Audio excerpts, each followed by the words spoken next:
This is a story based on the book Thinking, Fast and Slow by Daniel Kahneman. To understand this story, you need to first understand the basic principles of the cognitive processes, known as System 1 and System 2.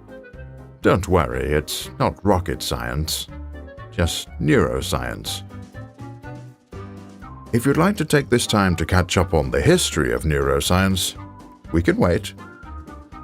Great, let's go.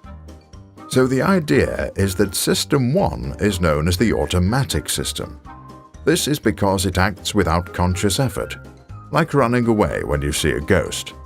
In our story, System 1 is the hero, a seasoned veteran who never questions his first instinct and is extremely stubborn. System 2 is known as the effortful system. You can understand this system as the scholar, called upon for tough tasks to help the hero.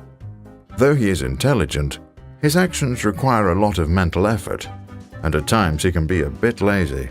The scholar invests the least amount of effort required for the task.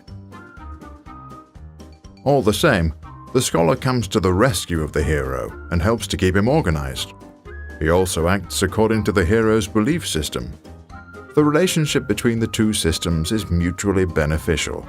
They perfectly complement each other, even if they don't always like to admit it.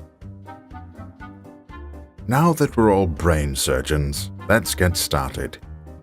Our story starts with the hero in the kingdom of your brain. He has an audience with the queen, and he can tell immediately that the queen is displeased, just by the look on her face. But as soon as she spoke, he detected the hostility in her voice.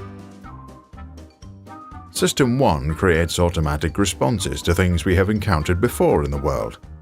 This helps to reduce lag in reaction time when a familiar situation arises, and reduces the energy required to react accordingly.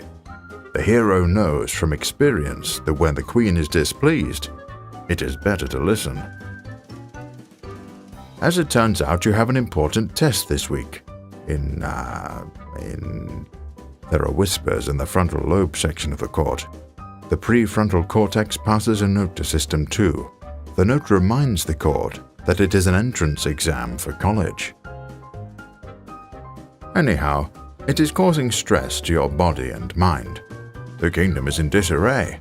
The hero acknowledges this information and nods to the scholar. There is work to be done. Onward to get prepared. But first, the scholar double-checks that you have all of your study materials, and the hero guides you effortlessly to the oh-so-familiar library down the street. To be continued.